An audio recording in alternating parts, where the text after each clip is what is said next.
Hello and welcome to study with job YouTube channel. इस video में हम लोग डिस्कस करने वाले हैं बिहार एसएससी का सामान्य विज्ञान जो कि एसपीडी के तरफ से आता है। और इसमें पहले थ्योरी दिया हुआ है, उसके बाद इसका एमसीक्यू दिया हुआ है। ठीक है। और जो एमसीक्यू दिया उसके थ्योरी दिया हुआ उससे रिलेटेड टेस्ट दिया हुआ है जिसमें 40 क्वेश्चन है। तो इसमें सबसे पहले जो बायोलॉजी दिया हुआ है, जीव विज्ञान दिया हुआ है, तो उसको हम लोग कंप्लीट करेंगे जिसमें थ्योरी पूरा बायोलॉजी का थ्योरी दिया हुआ है और 400 एमसीक्यू दिया हुआ है मतलब 10 टेस्ट दिया हुआ है और पर टेस्ट में 40 क्वेश्चन है। तो सभी को हम लोग डिटेल में डिस्कस करेंगे, बहुत डिटेल में देखेंगे। तो चलिए वीडियो में आगे बढ़ते हैं और ये आपके बिहार एसएससी के लिए काफी हेल्पफुल होने वाला है। चलिए वीडियो में आगे बढ़ते हैं और डिटेल में देखते हैं। आपको हम बता दें कि जो एसपीडी का नया करंट अफेयर आता है, वर्षिकांक जो हर मंथ में आता है, उसका नवंबर 2023 का जो संस्करण है उसमें 812 एमसीक्यूज दिए हुए हैं। उस सभी एमसीक्यूज का एक महा मैराथन वीडियो अपलोड रिकॉर्ड कर दिया गया है जो आज शाम में अपलोड हो जाएगा, जिसको हम लोग रैपिड फायर नाम दिए क्योंकि इसमें 2 घंटे में पूरे 800 क्वेश्चन को हम लोगों ने कंप्लीट कर दिया है। तो इसलिए रैपिड फायर वीडियो होने वाला, बहुत फास्ट वीडियो है। अगर आप इसका पीडीएफ लेना चाहते हैं तो टेलीग्राम चैनल को ज्वाइन हो जाइए, जिसका लिंक आपको वीडियो के डिस्क्रिप्शन में मिल जाएगा, टेलीग्राम चैनल का लिंक। और आप लोग इस चैनल को सब्सक्राइब करके बेल आइकन को दबाइए ताकि आने वाली से वीडियो का नोटिफिकेशन आपको मिलते रहे। तो देखिए ये है पहले थ्योरी इस प्रकार से दिया हुआ है, फिर इससे रिलेटेड यहाँ पे एमसीक्यू दिया हुआ है। तो चलिए सबसे पहले हम लोग थ्योरी देख लेते हैं और थ्योरी देखने के बाद हम लोग देखेंगे एमसीक्यूज। ओके, एमसीक्यूज को भी कंप्लीट करेंगे, उसके बाद आपको इसका पीडीएफ मिल जाएगा और वहां से भी आप इसके बारे में डिटेल देख सकते हैं। तो चलिए यहाँ पे देख लेते हैं। सबसे पहले जो सामान्य परिचय है देख लेते हैं। जीव विज्ञान का है ये पोर्शन।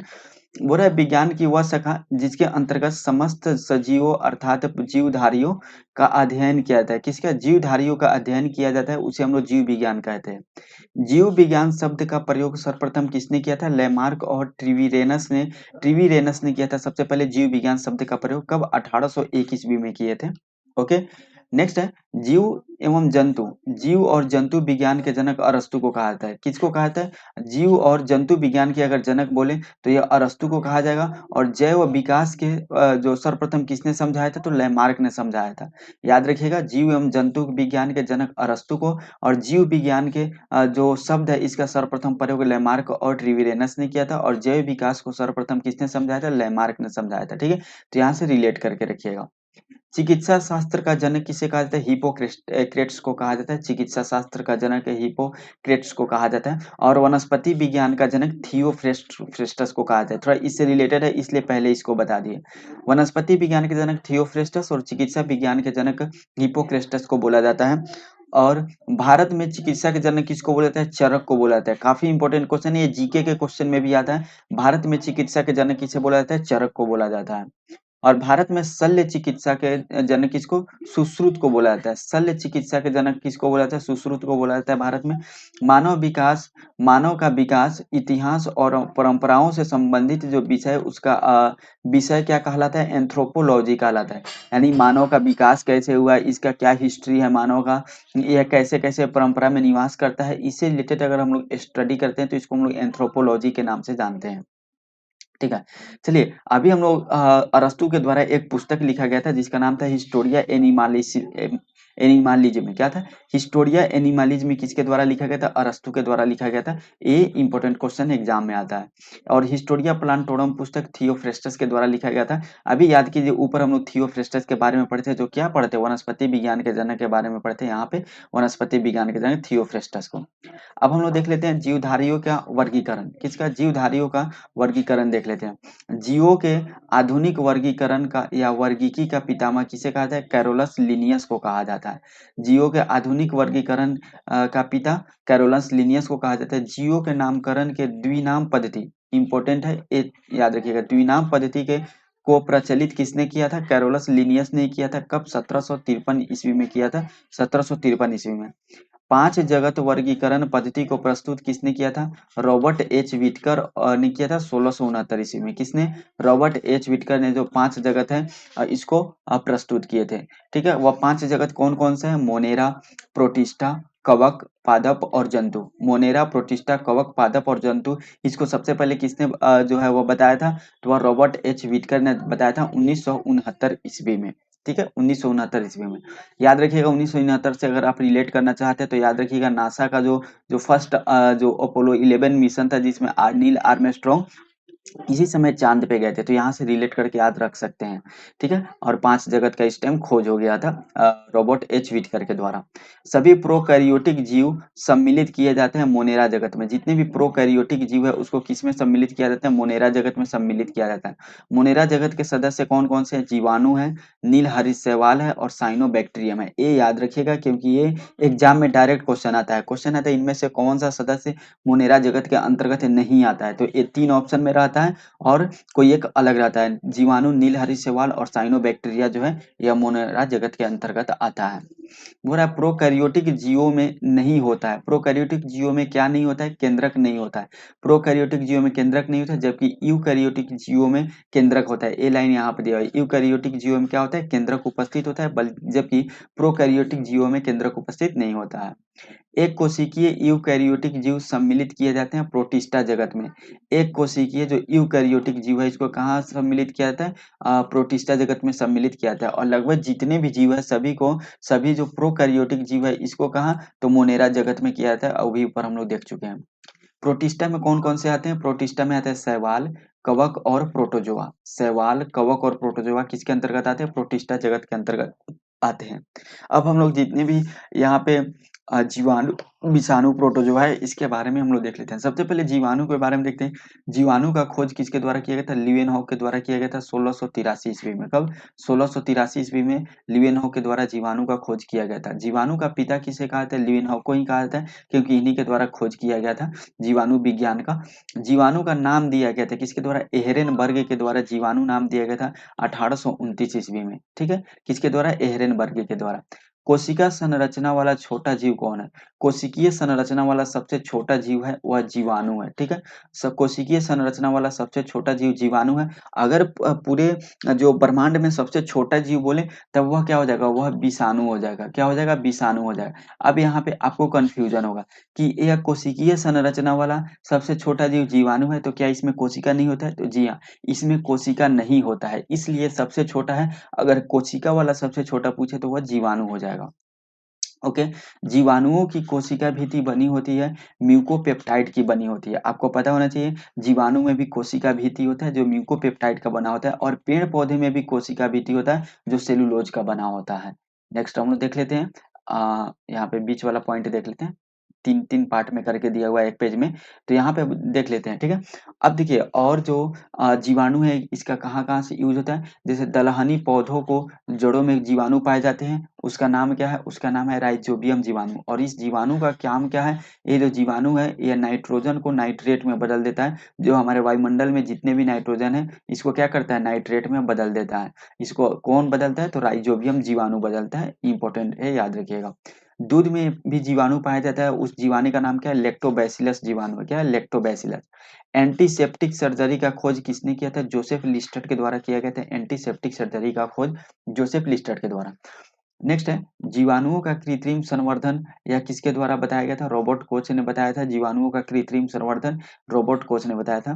और जीवाणुओं में राइबोसोम क्या पाया था? 70S राइबोसोम पाया जाता है। कौन सा 70S राइबोसोम? आपको पता है 70S और 80S राइबोसोम होता है, जो मनुष्य में दोनों होता है, लेकिन जीवाणु में केवल और केवल 70S राइबोसोम पाया जाता है। नेक्स्ट है प्रोटोजोआ के बारे में देख लेते हैं। बोल रहे हैं प्रोटोजोआ होता है, प्रोटोजोआ एक कोशिकीय जीव होता है। प्रोटोजोआ का किस प्रकार का जीव होता है? यह एक कोशिकीय जीव होता है। थोड़ा सा और जूम करके देखते हैं, थोड़ा सा अच्छा से दिखाई दे आपको। हाँ चलिए, यहाँ पे हो गया। प्रोटोजोआ जो है यह किस प्रकार का जीव होता है? एक कोशिकीय जीव होता है प्रोटोजोआ। और प्रोटोजोआ सर्वप्रथम का प्रोटोजोआ शब्द का प्रयोग किसने किया था? गोल्डफस ने किया था। सर्वप्रथम प्रयोग गोल्डफस ने। प्रोटोजोआ संघ के जंतु कौन कौन से आते हैं? अमीबा आते हैं, यूग्लिना आते हैं, प्लाज्मोडियम, एंट अमीबा और हिस्टोलिका। एक इसके प्रोटोजोआ संघ के जंतु हैं। ये सब जीव है। अमीबा, यूग्लिना, प्लाज्मोडियम, एंट अमीबा और हिस्टोलिका, यह प्रोटोजोआ के अंतर्गत आता है। ओके, और इसमें जो यूग्लिना है, यहाँ पे यूग्लिना, इसको हम लोग हारा प्रोटोजोआ के नाम से जानते हैं। नेक्स्ट है विषाणु के बारे में देख लेते हैं। संसार का सूक्ष्मतम जीव कौन सा है? विषाणु है, जो अभी हम पहले आपको बता दिए। संसार का सूक्ष्मतम जीव विषाणु है। लेकिन अगर आपको पूछेगा कोशिकीय संरचना वाला सबसे छोटा जीव यानी सूक्ष्मतम जीव कौन है, तो वह कौन हो जाएगा? वह जीवाणु हो जाएगा। ठीक है, याद रखिएगा। विषाणु के अध्ययन को क्या बोलते हैं? वायरोलॉजी बोलते हैं। विषाणु को जो इंग्लिश में क्या बोलते हैं? वायरस बोलते हैं, ठीक है? तो इससे रिलेट करके रखिएगा, इसके अध्ययन को वायरस से वायरोलॉजी बोलते हैं, ठीक है? ऐसे रिलेट कीजिएगा। विषाणु की खोज इवानोव्स्की के द्वारा किया गया था 1892 ईस्वी में। कब किया गया था? 1892 ईस्वी में इवानोव्स्की के द्वारा किया गया था। सब साधारणतः सभी विषाणु बने होते हैं किसके? तो प्रोटीन और न्यूक्लिक अम्ल के बने होते हैं, आरएनए के बने होते हैं और प्रोटीन के बने होते हैं, ठीक है? न्यूक्लिक एसिड के बने होते हैं। कौन? विषाणु। इसलिए जो विषाणु होते हैं, नहीं जो वायरस होते हैं, डायरेक्ट आपके अंदर शरीर में जाकर ब्लड वगैरह और जो मेन मेन पोर्शन है उसको अटैक करते हैं, क्योंकि इसमें आरएनए होता है और ये प्रोटीन के बने होते हैं। विषाणु से रिलेटेड एक फैक्ट आपको बता देते हैं। जो विषाणु होता है यानी वायरस है, ये अगर किसी सजीव के संपर्क में नहीं आया रहता है, तब तक यह क्या रहता है? तब तक यह निर्जीव अवस्था में रहता है। किस अवस्था में रहता है? निर्जीव अवस्था में रहता है। लेकिन जैसे ही यह किसी भी सजीव के यानी किसी भी सजीव प्राणी के संपर्क में आ जाता है, तो यह अपने सजीव अवस्था में हो जाता है। जैसे अगर आप देखेंगे कोविड-19 जो है, आपको याद होगा जब कोविड-19 था, उस टाइम बोला जा रहा था कि आप बाहर से कोई भी सामान खरीद के लाइए, तो उसको 24 घंटा तक या 12 घंटा तक उसको यूज़ नहीं कीजिए, कहीं बाहर ही उसको रख दीजिए। इससे इसलिए बोला जाता था कि जो जीवाणु होता है यानी वायरस, जो कोरोना वायरस है, वो तो अगर किसी शरीर के संपर्क में नहीं आता है, वो केवल निर्जीव वस्तु पे, जैसे फल सब्जी लाए तो वो तो निर्जीव वस्तु है, तो उस पे अगर आप रखते हैं तो उसका ग्रोथ नहीं होगा और 12 से 24 घंटे के अंदर में वह डेड कर जाएगा, मर जाएगा, ठीक है? उसके बाद आप उसको यूज कीजिएगा तो आपको हानिकारक नहीं होगा उस फल सब्जी को। अगर वहीं 12 या 24 घंटे के अंदर आप उसको यूज कर लेते हैं तो वो आपके शरीर के अंदर चला जाएगा और आपको नुकसान करेगा। फिर उसका ग्रोथ स्टार्ट हो जाएगा, शरीर के अंदर जाते हैं। विषाणु का आकार जो होता है वह 0.15 से 0.2 माइक्रोन के बीच होता है।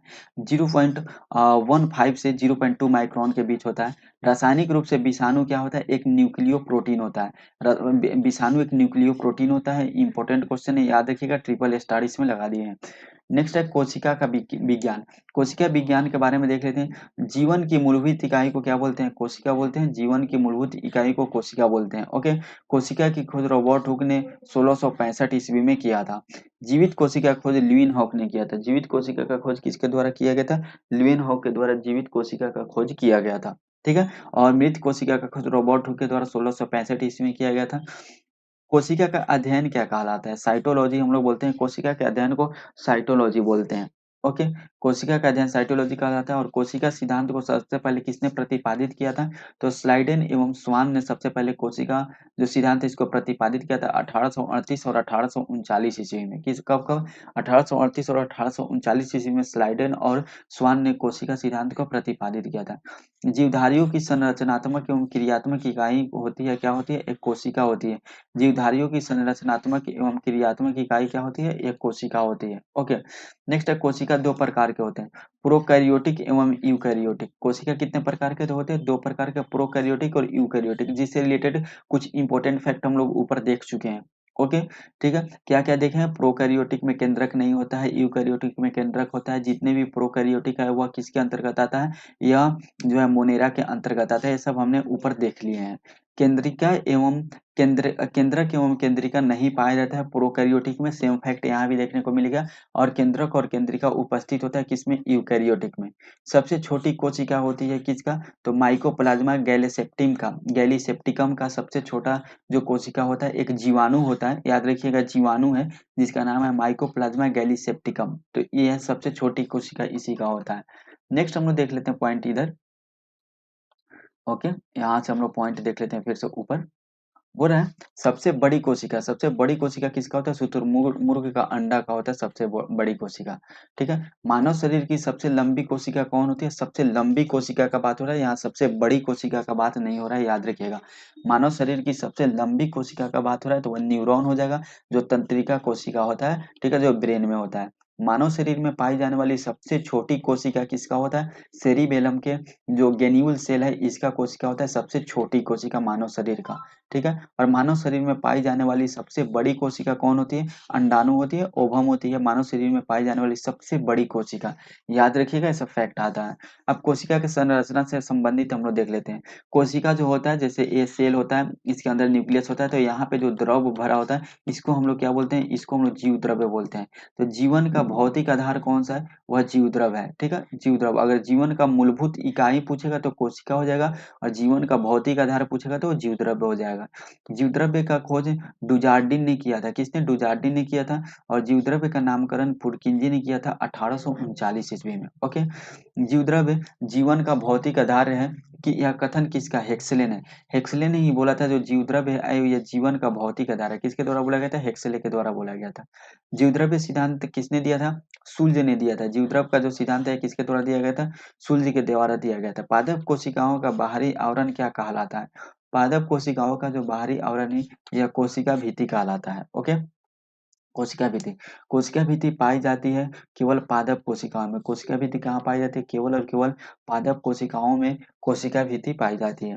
जो कोशिका भित्ति किसकी बनी होती है? सेलुलोज की बनी होती है। और कोशिका झिल्ली कहाँ पाई जाती है? देखिए, जिस प्रकार कोशिका भित्ति जो होता है वह पेड़ पौधे में पाए जाते हैं, ये थोड़ा एक्स्ट्रा प्रोटेक्शन होता है पेड़ पौधे के लिए। लेकिन कोशिका झिल्ली जो पादप और जंतु में ही पादप और जंतु दोनों में पाए जाते हैं, लेकिन एक्स्ट्रा प्रोटेक्शन के लिए कोशिका भित्ति पादप में भी पाए जाते हैं, यानी पेड़ पौधे में पाए जाते हैं। कोशिका को एक निश्चित आकार एवं कोशिकांगों को सुरक्षा प्रदान करने के लिए कोशिका झिल्ली होता है। ओके, कोशिका झिल्ली का काम क्या रहता है? तो यह एक निश्चित आकार देता है कोशिका को, और कोशिकांग जो कोशिका के अंदर जो भी अंग है उसको सुरक्षा प्रदान करता है। नेक्स्ट है कोशिका झिल्ली, या इसको हम लोग प्लाज्मा झिल्ली के नाम से भी जानते हैं। कोशिका झिल्ली को क्या चीज का बना होता है? यह लिपिड और प्रोटीन का बना होता है कोशिका झिल्ली। नेक्स्ट पॉइंट हम लोग देख लेते हैं माइटोकॉन्ड्रिया। माइटोकॉन्ड्रिया के बारे में देख लेते हैं। माइटोकॉन्ड्रिया का है एक कोशिकांग है, यानी कोशिका के अंदर भी एक अंग है, ठीक है। तो ये एक माइटोकॉन्ड्रिया है। माइटोकॉन्ड्रिया का खोज सबसे पहले अल्टमैन के द्वारा किया गया था। किसके द्वारा? अल्टमैन के द्वारा। और माइटोकॉन्ड्रिया का नाम किसने दिया था? बेंडा ने दिया था। खोज अल्टमैन के द्वारा किया गया था और इसका नाम बेंडा के द्वारा इसका नाम दिया गया था। माइटोकॉन्ड्रिया नहीं होता किसमें? जीवाणु में माइटोकॉन्ड्रिया नहीं होता, याद रखिएगा, ठीक है। जीवाणु में माइटोकॉन्ड्रिया नहीं होता और विषाणु में कोशिका ही नहीं होता है, याद रखिएगा ये पॉइंट। माइटोकॉन्ड्रिया में पाए जाने वाला जो द्रव्य है वह क्या कहलाता है? मैट्रिक्स कहलाता है, ठीक है। माइटोकॉन्ड्रिया जैसे सेल के अंदर भी सेल सेल क्या होता है? एक सेल है, इसके अंदर न्यूक्लियस है, इसके अंदर जो क्या होता है? एक द्रव्य होता है, सेम जीव द्रव्य होता है। सेम उसी प्रकार से माइटोकॉन्ड्रिया का भी अपना एक स्ट्रक्चर होता है जिसमें क्या होता है? एक द्रव्य होता है जिसको हम लोग मैट्रिक्स बोलते हैं।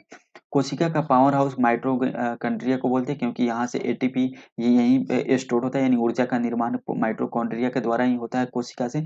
जो जितनी भी कोशिका है सबके अंदर माइटोकॉन्ड्रिया, और वही माइटोकॉन्ड्रिया ऊर्जा का निर्माण करते हैं, फिर हमारे शरीर को ऊर्जा मिलता है। तो इसको हम लोग ऊर्जा गृह के नाम से भी जानते हैं माइटोकॉन्ड्रिया को। कोशिका का श्वसन केंद्र है माइटोकॉन्ड्रिया। कोशिका का श्वसन केंद्र भी माइटोकॉन्ड्रिया को ही बोलते हैं। और माइटोकॉन्ड्रिया में ऊर्जा किस रूप में संचित होता है? एटीपी के रूप में संचित होता है। एटीपी का निर्माण माइटोकॉन्ड्रिया में ही होता है, और एटीपी किसका इकाई है? ऊर्जा की इकाई है, ठीक है। तो याद रखिएगा, ये सब पॉइंट एग्जाम में आता है। ये इंपॉर्टेंट पॉइंट है, बहुत इंपॉर्टेंट पॉइंट है। क्रेब्स चक्र होता है। क्रेब्स चक्र किस में होता है? माइटोकॉन्ड्रिया में होता है क्रेब्स चक्र। और क्रेब्स चक्र का खोज हेंस क्रेब्स ने किया था। माइटोकॉन्ड्रिया का दिल कहलाता है क्रिस्टी। क्रिस्टी को क्या बोलते हैं? माइटोकॉन्ड्रिया का दिल बोलते हैं क्रिस्टी को। यहाँ पे जो पॉइंट था, जितने भी फैक्ट था उसको हम लोगों ने तो डिस्कस कर लिया। अब हम लोग क्या डिस्कस करेंगे? अब ये सब पॉइंट डिस्कस करने के बाद अब हम लोग डिस्कस करने वाले हैं एमसीक्यू। इसमें टोटल यहाँ पे देखिए 40 एमसीक्यू दिए हुए हैं, और इस 40 एमसीक्यूज को अभी हम लोग कंप्लीट करेंगे। डेली ऐसे ही हम लोग एक एक टेस्ट पेपर को कंप्लीट करेंगे, थ्योरी प्लस एमसीक्यूज, तो हम लोग का पूरा बुक बहुत ही जल्दी कंप्लीट हो जाएगा, और साइंस का पूरा पोर्शन भी कंप्लीट हो जाएगा। ओके, तो अब हम लोग देख लेते हैं, क्वेश्चन स्टार्ट करते हैं क्वेश्चन नंबर 1 से, ठीक है। यहाँ पे जो हम लोग थ्योरी पढ़े उसी से रिलेटेड क्वेश्चन दिया हुआ है। देखिए क्वेश्चन नंबर 1 हम लोग देख लेते हैं।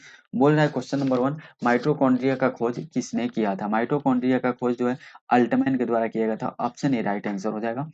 प्रोटोजोआ संघ के जंतु कौन कौन से? प्रोटोजोआ संघ के जंतु अमीबा भी आता है, यूग्लिना भी आता है, और प्लाज्मोडियम भी आता है प्रोटोजोआ के अंतर्गत। ऑप्शन डी राइट आंसर हो जाएगा। नेक्स्ट हम लोग देख लेते हैं, जीव एवं जंतु विज्ञान के जनक कौन है? जीव और जंतु विज्ञान के जनक अरस्तु को माना जाता है। ऑप्शन बी राइट आंसर हो जाएगा। और अरस्तु के द्वारा एक पुस्तक भी लिखा गया था, अभी हम लोग पीछे डिस्कस किए, उसको आप कमेंट करके बताइएगा। कोशिका भित्ति किसमें पाई जाती है? कोशिका भित्ति जो है ये केवल और केवल पादप कोशिका में पाई जाती है। ऑप्शन ए राइट आंसर हो जाएगा, ठीक है। जीवाणु में भी कोशिका भित्ति पाई जाती है, लेकिन वो दूसरी चीज की बनी होती है। तो कोशिका भित्ति मेन रूप से पादप में पाई जाती है। प्रोटिस्टा जगत के सदस्य कौन है? प्रोटिस्टा जगत के इसमें से सदस्य कौन कौन है आपको बताना है। तो इसमें शैवाल भी आते हैं प्रोटिस्टा के अंतर्गत, कवक भी आते हैं और प्रोटोजोआ भी आते हैं। ऊपर हम लोग डिस्कस कर चुके हैं, ऑप्शन डी राइट आंसर हो जाएगा। नेक्स्ट है, जीवाणु की खोज 1683 ईस्वी में किसने किया था? 1683 ईस्वी में जो जीवाणु है इसका खोज किया गया था ल्यूएनहॉक के द्वारा, और जीवाणु विज्ञान का पिता भी इसी को ल्यूएनहॉक के ही बोला जाता है। ऑप्शन बी राइट आंसर हो जाएगा। चिकित्सा शास्त्र के जनक कौन है? चिकित्सा शास्त्र के जनक हिपोक्रेट्स है। ऑप्शन बी राइट आंसर हो जाएगा। और थियोक्रेस्टस कौन है? वनस्पति विज्ञान के जनक है। जीवन की मूलभूत इकाई क्या है? जीवन की मूलभूत इकाई कोशिका है। ऑप्शन ए राइट आंसर हो जाएगा। संसार के सबसे सूक्ष्मतम जीव कौन है? विषाणु है। ऊपर हम लोग डिस्कस कर चुके हैं, ऑप्शन ए राइट आंसर हो जाएगा। ठीक है, अगर कोशिकीय संरचना वाला सूक्ष्मतम जीव कौन है तो जीवाणु हो जाएगा। यूकैरियोटिक सेल में प्लाज्मा झिल्ली किसकी बनी होती है? यहाँ पे देखिए यूकैरियोटिक सेल जो है इसमें जो प्लाज्मा झिल्ली बनी होती है यह फॉस्फोलियो प्रोटीन की बनी होती है। ऑप्शन सी राइट आंसर हो जाएगा। नेक्स्ट है, कोशिका झिल्ली किससे बनी होती है? कोशिका झिल्ली जो प्रोटीन और लिपिड की बनी होती है, जो पादप और जंतु में पाए जाते हैं प्रोटीन और लिपिड की बनी होती है। ठीक है, ऑप्शन डी राइट आंसर हो जाएगा, ए और बी। सेलुलेज भीति किसके सेलों में पाई जाती है? जो सेलुलेज भीति है यह किसके सेलों में पाई जाती है? सेलुलेज मतलब क्या हुआ? सेलुलेज से बनी हुई कोशिका भीति है जो केवल और केवल पौधे में पाया जाता है। ऑप्शन डी राइट आंसर हो जाएगा।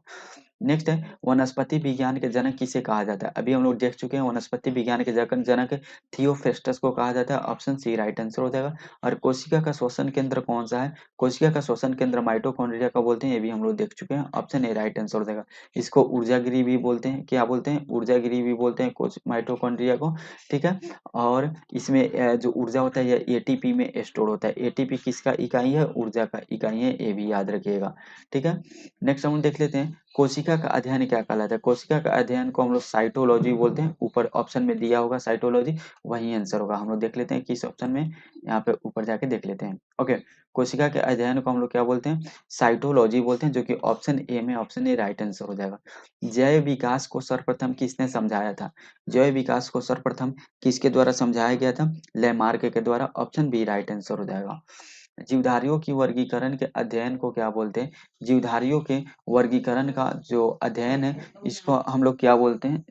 जीवधारियों के बोला जीवधारियों के वर्गीकरण के अध्ययन कहलाता है। जीवधारियों के जो वर्गीकरण है इसके अध्ययन को टेक्सोनोमी बोलते हैं। ऑप्शन सी राइट आंसर हो जाएगा। 18 नंबर क्वेश्चन है, जीव विज्ञान शब्द का प्रयोग सर्वप्रथम किसने किया था?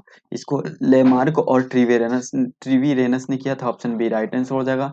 19 नंबर क्वेश्चन है, कौन सा जीव मुनेरा जगत में शामिल नहीं है? देखिए एक क्वेश्चन आ गया, ऊपर सेम क्वेश्चन हम बताए थे। तो कौन सा जीव मुनेरा जगत में शामिल नहीं है? तो कौन कौन सा जीव है? तो इसमें से जीवाणु मुनिरा जगत में कौन कौन सा शामिल नहीं है? जीवाणु शामिल है, निरहरित शैवाल और माइकोप्लाज्मा शामिल है, जबकि कवक शामिल नहीं है। ऑप्शन डी राइट आंसर हो जाएगा। विषाणु जगत में शामिल किए जाते हैं।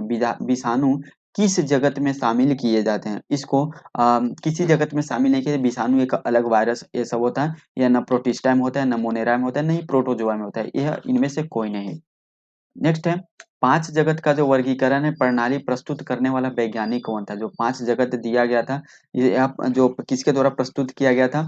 विटेकर के द्वारा। ऑप्शन डी राइट आंसर हो जाएगा। 22 नंबर क्वेश्चन है, कौन सा ऊर्जा घर कहलाता है जो कोशिका का ऊर्जा घर कहलाता है? माइटोकॉन्ड्रिया कहलाता है। ऑप्शन बी राइट आंसर हो जाएगा। कौन सा वैज्ञानिक ने जीव द्रव्य को जीवन का भौतिक आधार बोला था? हेक्सले ने बोला था। ऑप्शन बी राइट आंसर हो जाएगा। 24 नंबर क्वेश्चन है, कोशिका सिद्धांत को किसने प्रतिपादित किया था? कोशिका सिद्धांत को स्लाइडेन एंड स्वान ने प्रतिपादित किया था। ऑप्शन ए राइट आंसर हो जाएगा। नेक्स्ट है, मानव शरीर में पाई जाने वाली सबसे छोटी कोशिका कौन सा है? सबसे छोटी कोशिका का बात किया जाए तो शुक्राणु है। ऑप्शन बी राइट आंसर हो जाएगा। मानव शरीर में पाई जाने वाली जो सबसे छोटी कोशिका है वह कौन सा है? वह शुक्राणु है, जो हम लोग पीछे देख चुके हैं। ठीक है, हम लोग देख लेते हैं 26 नंबर क्वेश्चन। 26 नंबर क्वेश्चन बोल रहा है शरीर में पाई जाने वाली सबसे बड़ी कोशिका कौन सा है? शरीर में पाई जाने वाली सबसे बड़ी कोशिका है वह है अंडाणु। ऑप्शन ए राइट आंसर हो जाएगा। ठीक है, ऑप्शन ए राइट आंसर हो जाएगा। नेक्स्ट हम लोग देख लेते हैं, ए फीमेल में पाया जाता है। ठीक है, ए फीमेल में होता है। ओके, अंडाणु जो होता है किसमें? फीमेल में होता है। और जो शुक्राणु होता है किसमें? ये मेल में होता है। तो अगर ये भी पूछेगा कि मेल का सबसे छोटी कोशिका कौन है तो शुक्राणु हो जाएगा। ओके, और फीमेल का सबसे छोटी कोशिका तो ये हो जाएगा। नेक्स्ट हम लोग देख लेते हैं, 27 नंबर क्वेश्चन। 27 नंबर क्वेश्चन क्या बोल रहा है यहाँ पे? 27 नंबर क्वेश्चन है विषाणु है। विषाणु क्या है? विषाणु अकोशिकीय है, क्योंकि इसमें कोशिका नहीं होता है। ऑप्शन बी राइट आंसर हो जाएगा। कोशिका का केंद्रक का विभाजन क्या कहलाता है? कोशिका केंद्रक का जो विभाजन है वह कहलाता है karyokinesis. Option A right answer हो जाएगा। 29 नंबर क्वेश्चन है कोशिका के अंदर कौन सा अंग प्रोकैरियोटिक कोशिका की तरह व्यवहार करता है? प्रोकैरियोटिक कोशिका की तरह व्यवहार करने वाला कोशिका का जो अंग है वह है mitochondria. Option A right answer हो जाएगा। एटीपी का निर्माण होता है। एटीपी का निर्माण माइटोकॉन्ड्रिया में होता है। ऑप्शन बी राइट आंसर हो जाएगा। नेक्स्ट है एटीपी किसकी इकाई है? एटीपी जो है ऊर्जा की इकाई है। ऑप्शन ए राइट आंसर हो जाएगा। द्विनाम पद्धति के प्रतिपादक कौन है? इसके प्रतिपादक है Linnaeus. Option A right answer हो जाएगा। नेक्स्ट हम देख लेते हैं 33 नंबर क्वेश्चन। जीवाणुओं में कौन सा राइबोसोम पाया जाता है? जीवाणुओं में 70s राइबोसोम पाया जाता है। ऑप्शन ए राइट आंसर हो जाएगा। लेकिन मनुष्य में 70 और 80 दोनों राइबोसोम पाया जाता है। 34 नंबर क्वेश्चन है एंटीसेप्टिक सर्जरी की खोज किसने की थी? जोसेफ लिस्टर ने किया था एंटीसेप्टिक सर्जरी का खोज। ऑप्शन ए राइट आंसर हो जाएगा। 35 नंबर क्वेश्चन है जीवाणुओं की कृत्रिम संवर्धन किसने किया था? जीवाणुओं का कृत्रिम संवर्धन रॉबर्ट कोच के द्वारा किया गया था। ऑप्शन ए राइट आंसर हो जाएगा। दूध में पाए जाने वाला जीवाणु कौन है? लैक्टोबैसिलस है दूध में पाए जाने वाला जीवाणु। ऑप्शन ए राइट आंसर हो जाएगा। 37 नंबर क्वेश्चन है कोशिका भित्ति किसकी बनी होती है? कोशिका भित्ति सेल्यूलोज की बनी होती है। ऑप्शन सी राइट आंसर होगा। क्रेब्स चक्र होता है। क्रेब्स चक्र माइटोकॉन्ड्रिया में होता है। ऑप्शन डी राइट आंसर हो जाएगा। 39 नंबर क्वेश्चन है पादप कोशिकाओं का बाहरी आवरण क्या कहलाता है? पादप कोशिकाओं का जो बाहरी आवरण है वह कोशिका भित्ति कहलाता है। ऑप्शन ए राइट आंसर है जो सेलुलोज का बना होता है। हरा प्रोटोजोआ के रूप में जाना जाता है। हरा प्रोटोजोआ के रूप में यूग्लिना को जाना जाता है, जो कि ऑप्शन डी राइट आंसर हो जाएगा। तो इसमें जो भी 40 क्वेश्चन थे उसको हम लोगों ने कंप्लीट किया, टोटल 40 क्वेश्चन को।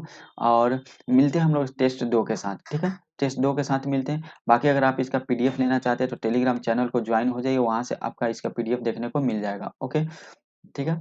चलिए, और यहाँ पे देखिए यह रैपिड फायर एमसीक्यूज भी अपलोड कर दिया गया है। रैपिड फायर वाला वीडियो, ठीक है? और ये बिहार एसएससी का जो क्वेश्चन बैंक आया है रुकमनी की तरफ से, उसका भी मैराथन वीडियो अपलोड कर दिया गया है। एक टोटल 12 सेट को भी देख सकते हैं। बाकी इसका पार्ट तो जो है वह नेक्स्ट वीडियो में आने वाला है। तो आप लोग इस चैनल से जुड़ जाइए। काफी दिनों से वीडियो नहीं आ रहा था क्योंकि थोड़ा सा तबीयत खराब थी, इसके कारण। नेक्स्ट वीडियो में हम लोग मिलते हैं। आज के वीडियो में नहीं, तब तक के लिए जय हिंद, जय भारत।